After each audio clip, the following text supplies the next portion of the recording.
നമസ്കാരം ചെങ്ങായീസ്. ലബൂബു എന്ന പാവക്കുട്ടിയെക്കുറിച്ച് നിങ്ങളും കേട്ടിട്ടുണ്ടാവും. എന്തുകൊണ്ടാണ് ആളുകൾ ഈ പാവയുടെ പിന്നാലെ ഇങ്ങനെ പായുന്നത്? ഏഷ്യൻ ഭൂഖണ്ഡത്തിൽ മുഴുവൻ വൈറലായിക്കൊണ്ടിരിക്കുകയാണ് ഈ കുഞ്ഞൻ പാവ.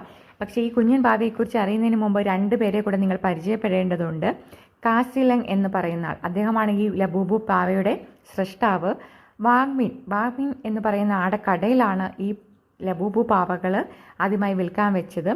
ബ്ലൈൻഡ് ബോക്സിലാക്കി വിൽക്കാൻ വെക്കുന്ന ഈ പാവക്കുട്ടി നമുക്ക് കിട്ടുന്ന എന്താണെന്ന് അറിയില്ല. അതിലൊരു മിസ്റ്ററി ഉണ്ട്. പല രൂപത്തിലുള്ള പല ഡിസൈനിലുള്ള ലബൂബു പാവക്കുട്ടികളുണ്ട്. അതിലേതാണ് നമുക്ക് കിട്ടാൻ പോകുന്നതെന്നുള്ളൊരു ക്യൂരിയോസിറ്റി ഉണ്ട്. അങ്ങനെയാണ് ഈ ലബൂബു പാവയുടെ ഒരു വിൽപ്പന കുതിച്ചുയർന്നതെന്ന് കേൾക്കാം.